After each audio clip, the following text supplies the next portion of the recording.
자, 투데이 하드쇼 인터뷰 시간입니다. 인천 어업 지도선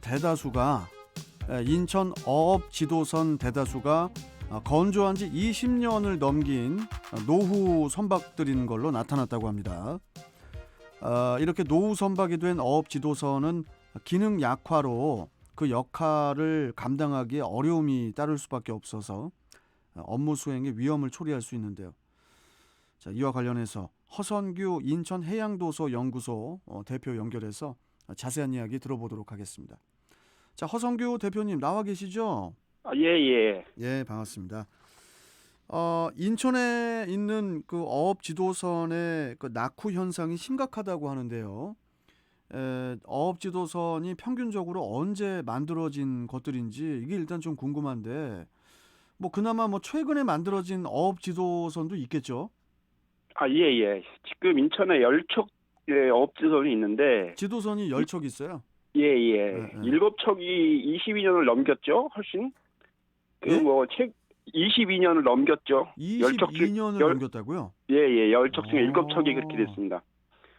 지금 현재 새로 만들어진 게 옹진갈매기호가 2018년에 만들어졌고, 인천 2325가 2006년에 만들어졌습니다. 그러니까 굉장히 오래된 배들이 어업지도를 하고 있는 거죠. 아니 그 해상에서 이렇게 중요한 역할을 담당하는 어업 지도선이 낙후가 됐다면은 뭐 우리가 뭐 쉽게 예상이 가지만은 그 업무에도 되게 좀 차질을 빚을 것 같은데 이 어업 지도선이 해상에서 어떤 역할을 하는 선박인지 주 업무에 대해서 좀 설명 좀 해주세요, 대표님. 예. 어업지선이 이제 불법 어업을 하는 국내 선박이나 외국 선박들을 지도 단속하는 역할을 하고 있죠. 그래서 중국 어선들이나 우리나라 어선들도 해상에서 일어나는 불법 조업들을 단속하고 지도해서 그 해상을 좀 안전하게 유지할 수 있도록 하는 업무를 주로 하죠. 아니 그런데 그 어업 지도선이 되게 오래돼 가지고 20년이 넘은 게 그 과반인데 그러면은 그 어업 지도선이 노후화가 됐다라는 것은 운항 속도도 당연히 떨어지는 거 아닌가요? 그렇죠. 지금 그렇죠. 어업지선은 평균 속도가 14노트예요. 예, 예. 근데 우리나라 지금 어선들만 하더라도 20노트가 넘어가거든요, 속도가. 그다음에 중국 어선 같은 경우는 저번에도 한번 납포한 적이 있는데 보트로 조업하는 배들도 있어요. 한 50노트, 45노트에서 50노트 나가는 보트들이 야, 있는데 그러니까 뭐 어떻게 뭐 저기 따라 잡을 수도 없고 그냥 그쪽 배에서는 웃어버리겠네요, 그냥. 그렇죠. 그 단속이 거의 안 되는 거죠. 어, 지금 서해오도 특별경비단이 보유하고 있는 보트들도 지금 40노트에서 45노트 정도밖에 안 나가거든요. 야, 그러니까 중국 배들을 못 따라잡을 수가 없어요. 단속하기가 쉽지가 않지요. 그런데 그런 상황에 어업 지도선까지 이렇게 노후화가 다 돼 있다면은 뭐 중국 불법 어선 단속하는 거는 아예 뭐 꿈도 못 꾸겠네요, 지금.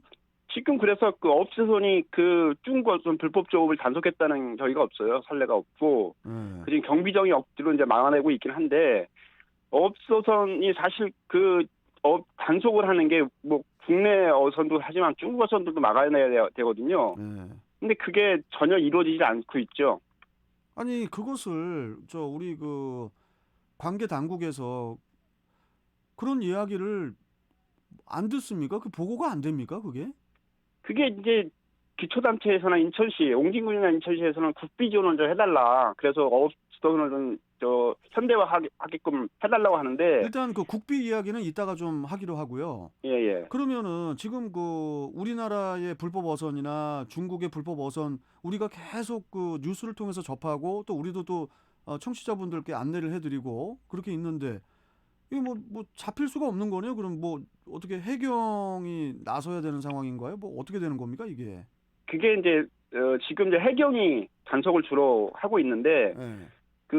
지금 서해오도 특별경비단이라고 창설돼 있어서 그렇죠. 예. 거기에서 이제 주로 단속을 많이 하고, 사실은 이제 어업지도선이 1차적으로 불법 조업에 대해서 단속을 해야 되는데, 예. 어업지도선 도저히 노후돼서 달릴 수도 없고, 그 다음에 새로 만들어진 어업지도선 같은 경우에는 기초단체 행정선이 너무 노후되니까, 음. 이거는 행정선 대체 선박으로 쓰고 있거든요. 아하. 그래요. 그러니까 이게 뭐 이래저래 안 되고 있는 상황이죠. 그 저도 어제 좀 이렇게 좀 그 어업 지도선에 대해서 조금 이렇게 살펴봤더니 뭐 예. 그 어느 지역에서는 그 어업 지도선이 38년 이상 된 것도 있었대요. 예, 예. 그 뭐 인천도 지금 27년, 28년 되는 데들도 있고요. 이게 그게 저 배라는 게 예. 이게 몇 년 정도면은 이 배를 갈아야 됩니까? 이게 좀 교체를 해야 됩니까? 저희 그런 쪽은 교체 시기가 FRP는 20년이고요. 철선은 아, 25년이거든요. 그 어, 법적으로 그렇게 돼 있는데도 불구하고 예, 예. 국가나 지방 정부에서 지금 그거를 감당을 못 하고 있는 거죠. 아니 무슨 배 몇 척을 감당을 못 한다는 건 무슨 말씀이세요? 그러니까 저 용진군 같은 경우에는 이게 이제 지방 사무로 국가 사무에서 지방 사무로 넘기면서 국가가 그 기능을 좀 보완해 줘야 되는데 그냥 지방 사무라고 다 떠넘겨 놓고서 그냥 기초단체에서 알아서 해라 이렇게 하니까 기초단체는 옹지경 같은 경우에는 재정 자립도가 17%도 안 되는데 어떻게 감당을 아, 하겠습니까 그 금액을. 야, 이게 어업 지도선이 노후화가 됐다는 소식을 지금은 이렇게 대표님하고 허 대표님하고 전해드리고 있지만은 이러다가 나중에는 또 뭐 중국 어선을 따라잡으려고 하다가 우리나라의 어업 지도선이 뭐 배가 그냥 가라앉았다 뭐 이런 뉴스가 나올 수도 있는 거 아니에요? 이게 배가 하도 오래돼가지고. 그렇죠. 예? 그러니까 이제 도저히 어업지선이 중국어선 불법 조업의 근처를 가지도 못해요. 못 쫓아가야 한다고 쫓아가지도 않지만 음, 사실은 중국 어선들이 대들면 어업지선이 감당이 안 되거든요. 음, 경비정 같은 경우에는 총이라도 있고 방어 능력이 있지만 예. 어업지선은 방어 능력도 없고 또 속도도 안 나고 그러니까 중국어선 불법 조업을 감히 달려들지 못하는 거죠 어업지선이. 저 원래 우리나라뿐 아니라 다른 나라에서도 어업 지도선이라는 그 규격의 그 배는 방어라든지 뭐 공격이라든지 이런 그 시설을 갖출 수가 없는 겁니까? 원래 법적으로? 법적으로 그 어업지선은 뭐 총기 사용이나 이런 게 할 수가 없지요. 그래요?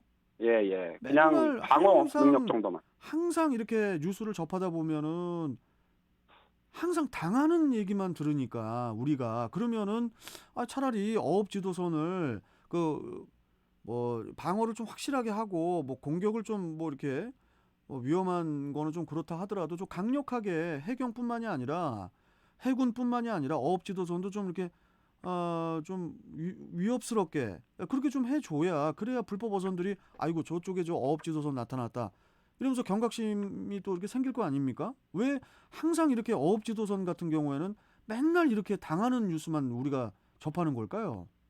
그러니까 이게 처음에 국가사무였을 때 그때 그냥 계속 국가사무로 이걸 남겨놨어야 되는데 예, 예. 이걸 해수부에서 지방사무로 이제 이관을 시키면서 해수부에서 법적 그런 거예요?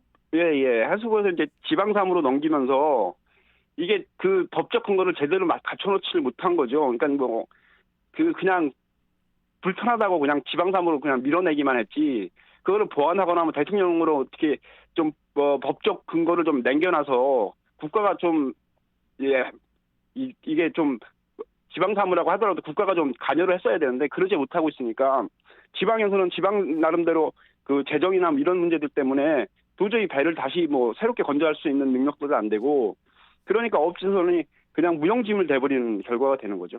이게 지금 그 지자체에서 건조 비용을 다 대야 되는 상황이 돼버린 거잖아요, 지금. 그렇죠. 그러면은 여기서 궁금한 게 어업 지도선을 한 척 이렇게 건조하는데 얼추 한 비용이 얼마 정도 들어갑니까? 글쎄 요즘은 잘 모르겠는데 꽤 예. 많이 들어가요. 몇십억 정도 들어가요. 한 척이 몇십억 들어간다고요? 예, 예, 예. 와, 아니 근데 지금 뭐 여러 척이 지금 20년이 넘어서 다 교체 바꿔야 되는데 이걸 그거를 어떻게 지자체에서 수백억, 수천억을 어떻게 합니까? 그러니까요. 그게 지방에서 기초단체에서나 인천광역시도 마찬가지고 예. 그거를 감당이 안 되죠. 예산으로는. 어허, 이게 그러면은 어떻게 이걸 해결을 어떻게 해야 될까요, 우리 허 대표님? 나는 지금 이제 국가 사무로 이걸 다시 다 이관해야 된다고 생각을 합니다. 그래서 지금 인천시나 기초단체에서 갖고 있는 어업지도선을 해수부가 전량 다 수거해서 해수부가 일원화하게 어업지도선을 관리하고 지도단속을 해야 된다고 생각을 해요. 왜냐하면 지금 기초단체나 인천시가 그 어업지선을 갖고 있다고 하더라도 사실 단속하는데 한계가 있거든요. 우리나라 어선들에 관해서는. 그래서 사실은 뭐 선거 이런 것 때문에 단체장들의 눈치가 어민들의 눈치를 보면서 단속이 제대로 일어나지 않기 때문에 해수부가 일원화돼서 일괄적으로 그 지도 단속을 해야 된다. 이런 생각을 갖고 있습니다. 그래야 아니, 해수부가 중앙정부가 갖고 있어야 어업지선을 새로 건조한 거나 국비가 투입되더라도 좀 부담이 좀 덜 되죠. 선거 때문에 단속이 좀 이렇게 유야무야 되는 경우가 있어요. 이게 그런 게 눈에 띄죠. 저희들 눈에는. 참. 아무튼 이 저 어업지도선 그 예산 확보 그 이관이라고 해야 됩니까? 뭐라고 하면 국가 쪽으로 중앙 정부 쪽으로 예. 좀 이전하는 그 부분에 대해서는 우리가 좀 같이 좀 이야기를 좀 해봐 고민을 좀 해봐야 되지 않나 이제 예, 그런 생각이 좀 예. 드네요. 예. 네, 지방사무 있으면 사실은 뭐 옹진 같은 게 아까 또 말씀드렸지만 재정 대립도가 17%도 안 돼요. 그런 그런 곳은 단에서 좀 특별법을 제정해서라도 뭐 지원을 좀 해줘야 되지 않나 이런 생각도 좀 듭니다. 그 서해 쪽은 그러니까요. 또 중국 그게 어선들 때문에 또 피곤하잖아요. 법적 근거를 좀 마련해야 될 필요가 있어요, 국가에서. 예. 그런 부분에 대해서 좀 우리 저 허성규 대표님께서 좀 수고 좀 해주세요. 예. 알겠습니다. 자, 일단 뭐 다음에 또 말씀 또 나누도록 하고 오늘 예. 말씀은 여기까지 좀 듣도록 하겠습니다, 대표님. 예, 고맙습니다. 예, 고맙습니다. 예. 예. 자, 지금까지 허성규 인천 해양도서 연구소 대표와 함께 했습니다.